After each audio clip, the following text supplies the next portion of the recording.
que me infestam são maiores do que eu. Os afetos que me afetam são insetos num porão do ser.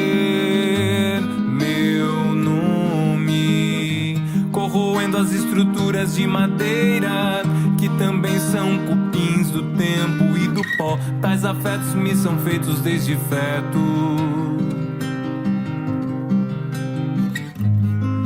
Uma casa que tem meu nome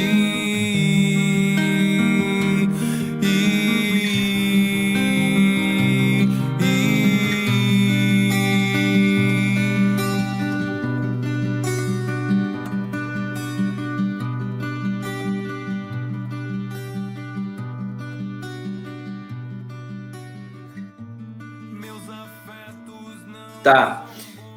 Comigo aconteceu na adolescência, tá? Eu não tenho aquela formação de infância leitora, não tive. Então, a minha memória me leva para a faixa ali dos 14, 15, 16 anos, mais ou menos por aí. Isso já é ensino médio, a gente sabe o contato que se tem com a leitura na escola, mais ou menos nessa faixa de idade, voltada para as leituras meio que obrigatórias. Nada disso me despertou. Tá? Eu comecei leitor pelo futebol. Eu consumia futebol 24 horas por dia. Na época, a gente sabe, 2000, 2001, a internet não era o que é hoje. Então, eu consumia o jornal impresso e consumia o rádio, por influência do meu pai. Aquilo e revistas, eu assinava revistas, tipo a revista Placar, sabe? Era semanal, eu lembro que eu fiquei muito feliz quando ela se tornou semanal, porque toda semana eu teria a revista Placar para ler. Em algum momento aquilo se tornou insuficiente, eu comecei a ir atrás de livros. Então, descobri um livro contando a história do Zico no Flamengo. Aquilo para mim foi o ápice. Um livro sobre a história do rádio. Aquilo foi outro ápice, eu vivia escutando jogos pelo rádio. E daqui a pouco aquilo se tornou pouco. Então eu resolvi que eu ia experimentar outras coisas. E o meu pai sempre foi muito leitor de literatura, de best-sellers. A mãe sempre foi muito leitora de algo relacionado à área dela, administração de empresas, executiva e tal. Mas o pai tinha uma bagagem leitora de best-sellers. Então, no momento que a leitura do futebol não me bastou, eu comecei a ler Sidney Sheldon, Danielle Steele, Agatha Christie, e isso dali, começou aos 14, 15, 16 anos. E é engraçado que observar como se fossem saltos, né? Então, em algum momento já não me bastou mais o Sidney Sheldon ou a Agatha Christie. Então, eu pensei, agora era terceirão, aí eu lembro um pouquinho, comecei a conhecer um pouquinho do modernismo. Então, agora eu quero ler um pouco de literatura brasileira. Então, eu vou para o modernismo, Mário de Andrade, Rosas. E é um momento, eu sempre tive a música muito forte em paralelo, a música brasileira. Então, depois desse escalonamento de leituras, eu comecei a perceber que, de repente, a leitura ela poderia estar nos versos. Foi onde eu tentei um primeiro contato com a poesia. Então, eu comecei leitor de futebol, aí romances best-seller, esses romances, hoje eu não consigo. Então, a gente cresce, a gente forma uma bagagem. Eu tenho um ou outro aí guardado como afeto mesmo. Nossa, eu li muito romance espírita, sabe? Eu mergulhei no espiritismo nessa faixa de idade. Eu tenho hoje um romance espírita aqui guardado da Zíbia Gasparetto. Li 3 vezes na minha vida esse livro já. Mas hoje eu não consigo mais. Então, passou aquela fase, e em determinado momento eu entrei na poesia, 17 anos mais ou menos, e foi o momento de decidir o que cursar. Vou cursar o quê? Vou cursar administração, porque o pai e a mãe são formados em administração? Não quero. Eu quero jornalismo, né? E aí eu já tentei, vou começar a escrever uns artigos aqui para jornal. Comecei a tentar. Mas jornalismo, na época, aqui em Joinville, se eu não me engano, era um curso só, nem tenho essa certeza, ou o UFSC. Mas para ir para a UFSC, os pais tinham que me bancar lá, a gente não tinha grana para isso. Resumindo, tu vai ter que ficar em Jaraguá, morava em Jaraguá. Aí eu peguei a lista de cursos da universidade lá de Jaraguá na época e falei, eu vou para letras, porque eu vou ler, vou escrever nesse curso, e ser professor eu não quero, eu dizia para mim mesmo, mas eu vou ler e vou escrever por 3 anos, cara, eu estou muito feliz. Aí entrei em letras e, nossa, aí foi, né? Aí foi, tu tem essa formação, acho, como eu. Então, a partir dali, essa questão com a literatura, ela se aprofundou. Mas começou dessa forma, entende?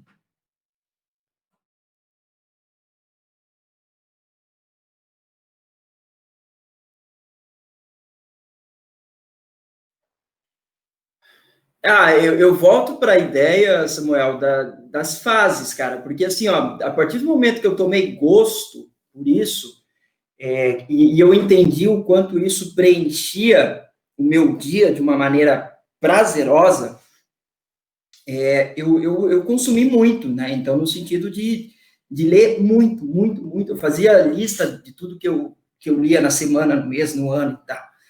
Então, por exemplo, tem um livro da Zíbia Gasparetto chamado Quando Chega a Hora. Meu pai leu, se envolveu com a história e não largava, leu em dias, me passou. Em 3 dias eu li.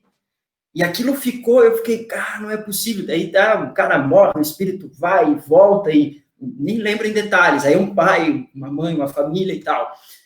Passados 2 anos eu li de novo. Sabe, hoje eu não tenho detalhes desse enredo, mas eu tenho na minha memória os dias que eu ficava conversando com meu pai sobre esse livro. Primeiro ele me contando e eu dizendo, não me dê detalhes porque eu ainda vou ler, e depois eu li e o diálogo que vem a partir disso. Mas isso durou pouco no sentido de que depois, por exemplo, a Agatha Christie, alguma coisa do Expresso do Oriente, aí, que agora virou filme, série, um negócio assim. Ali eu mergulhei naquele livro. O Sidney Sheldon tinha uma trama de suspense que te levava até o final.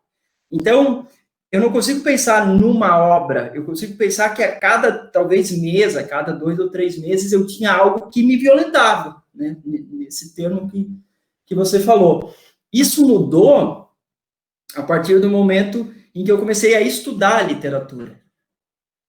A questão da violência, em termos de pegar, assim, né, dessa obra que nos violenta, ela mudou muito para mim a partir do momento que a literatura se tornou meu objeto de estudo. Porque o meu senso crítico aumentou, e aí você sabe, se você também estuda literatura, estuda arte de modo geral, a partir do momento que a gente se aprofunda, a gente espera um pouco mais. Então, para algo nos violentar, nos pegar, nos tirar do eixo, a gente já está esperando um pouco mais. Então, no decorrer dos anos, a partir da graduação, essas violências, elas se tornaram mais raras, se a gente comparar com esse meu período de 17 anos ali de adolescência. Entende?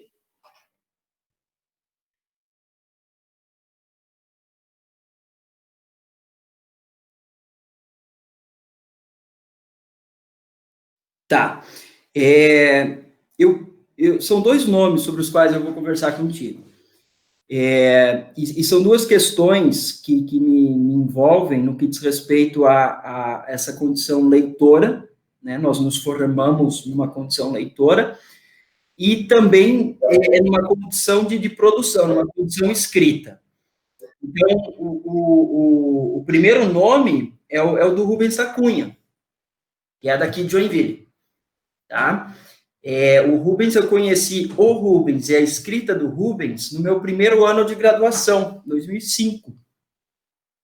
Eu li o Rubens, acho que ele publicava no Jornal Notícia na época, e ele deu uma oficina literária na Univille, em 2005 ou 2006, por ali. Depois eu saí de Araguá e vim para a oficina dele, e aquela oficina me despertou a vontade de escrever poesia.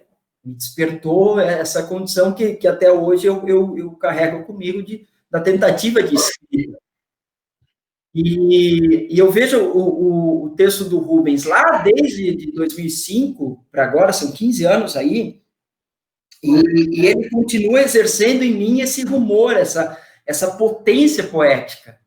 Ele publicou outros livros, o livro dele que me marcou, inicialmente, na verdade, não foi um livro, é um blog chamado Casa de Paragens.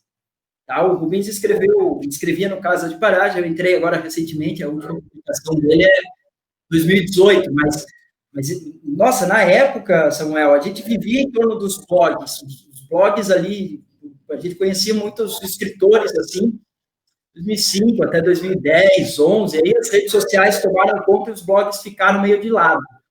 Mas até ali, era muito por ali que a gente se conhecia a produção um do outro.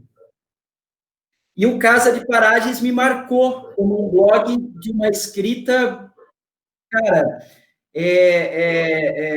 de potência poética, de força, de violência poética, de um modo que até então eu não tinha lido, em termos de contemporâneo, e eu pensei, pô, eu queria chegar nessa potência poética, nessa força de verso. Então, posteriormente, o Rubens publicou um livro chamado Casa de Paragens, que vem o nome desse blog. Então, ele é uma referência que eu continuo tendo no que hoje eu produzo de poesia.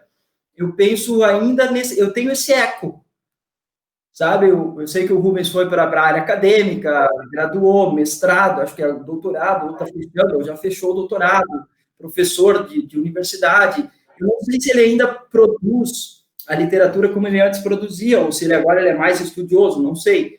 Mas o que ele produziu até agora em termos de produção literária, ele fez um pouco de crônica, ele tem narrativas em prosa, narrativas curtas em prosa, típicas prosas poéticas, né? Ele consegue manter essa veia poética na crônica, na prosa, né? Na narrativa curta e no poema. E é um rumor, é um eco dentro de mim no sentido dessa potência, sabe? E aí eu tinha pensado também, a partir da pergunta, num outro nome, por uma outra questão, que é o do Cristóvão Teza.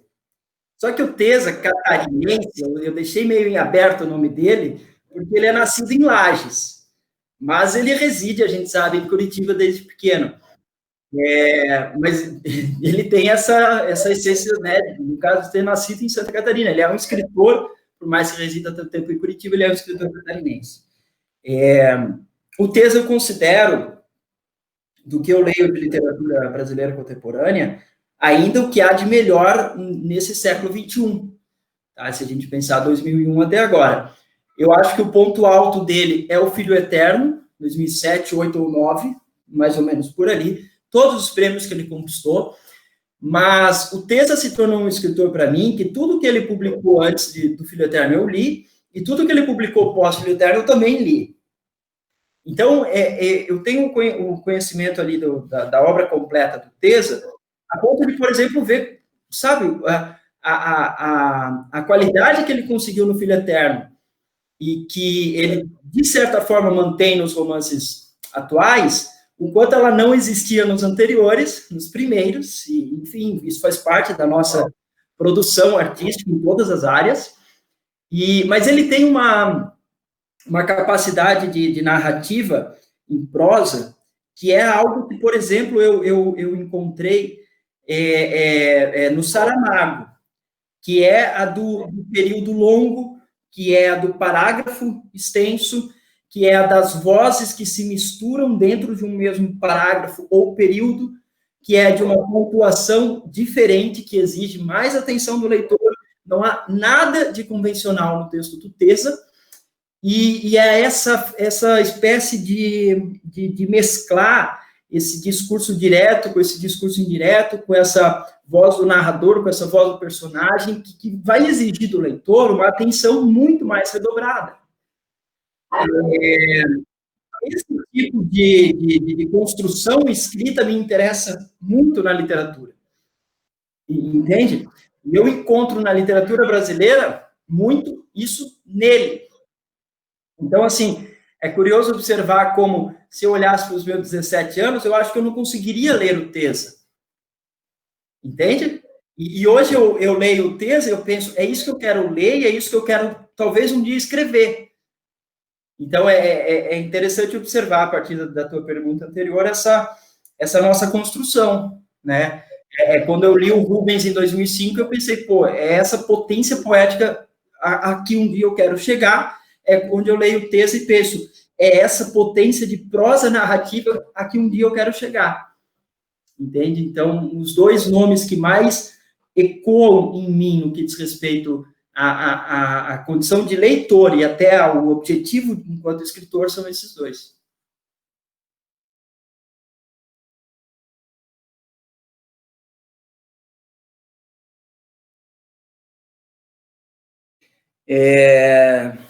Te falar a verdade, essa é uma pergunta sobre a qual eu nunca pensei, porque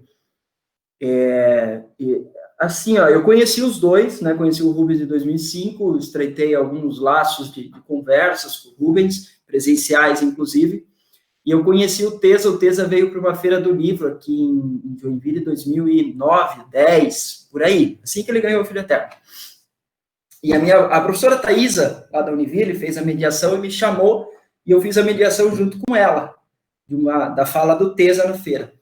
E ali a gente saiu para almoçar, jantar, não sei, enfim, pude conversar um pouco com ele. Mas essa condição do que falar para esse artista que nos marca, isso no decorrer dos anos, para mim, se tornou algo assim sobre o qual eu não pensei, não costumo pensar. E mais do que isso, uma coisa sobre a qual eu tenho pensado muito, Samuel, é o do quanto me interessa o consumo da obra e menos o contato com o indivíduo, com a pessoa, com o produtor dessa obra. Entende?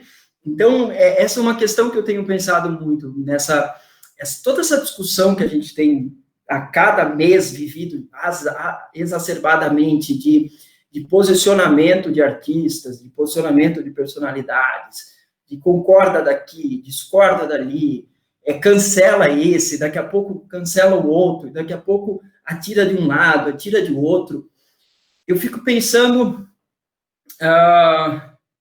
no quanto me interessa o consumo da arte, do que produz essa pessoa, e do quanto não me interessa o que faz, como vive essa pessoa. De modo que, quando tu me pergunta o que falar para esses dois, é uma pergunta tão distante do meu pensamento, que, de fato, não me ocorreu até hoje uma ideia a obra deles marca a minha história humana, leitora, professora, a minha história escritora. O que falar para eles, não sei, talvez, no máximo, obrigado pelo que vocês produzem. Talvez continuem produzindo, sabe? Alguma coisa assim, ó, eu entrei no blog do Rubens, a última publicação, acho que em 2018, me veio uma sensação queria mais. Queria que tivesse mais poemas aqui. O Tesa está lançando um livro novo, eu li agora, recentemente, que está saindo agora um novo livro, que ele aborda justamente essa questão política atual. Talvez é isso, sabe? Continuem produzindo, porque é a produção dessas duas figuras que realmente me desperta, que me faz pensar, porra, mais um livro do Tesa, que massa. Não significa que eu vá gostar, teve um recente, A Tirania do Amor, não achei muito legal e tal, mas está produzindo, está trazendo, sabe? Acho que é isso que eu penso, e é o que me faz pesquisar pelo Rubens e dizer, cara, por que não tem mais coisa nova do Rubens, sabe? Quando será que ele vai publicar um negócio novo? Será que ele vai publicar?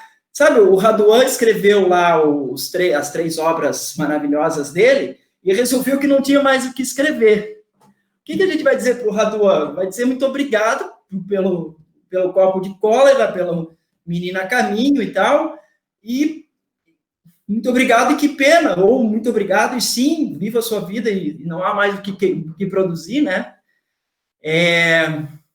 E eu acho que é mais ou menos isso, sabe? Tomara que venha algo novo de vocês, não sei. Que bom quando vem algo novo de vocês. Acho que é mais ou menos por aí.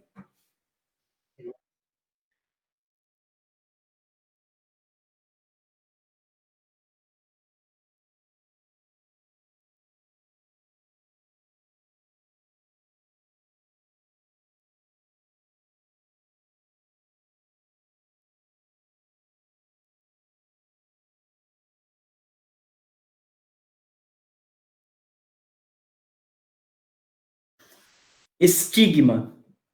Estagnado entre tubarões. Peixe menor, falho. Dissolver-se espinha e sal. Nas redes com malhas miúdas, ficar para sempre, até a podridão desmanchar as carnes, até atingir o fundo e confundir-se com areias e escuridões. Residir em casas de paragens, em aragens desertas, paineiras, brisa, conforto, não fervem no corpo do andante. Bolhas nos pés, cansaço nos ossos, músculos entristecidos. Pouco aguentar o estado de letargia, mudar, ir de casa em casa, remendar de esquecimento os caminhos da volta.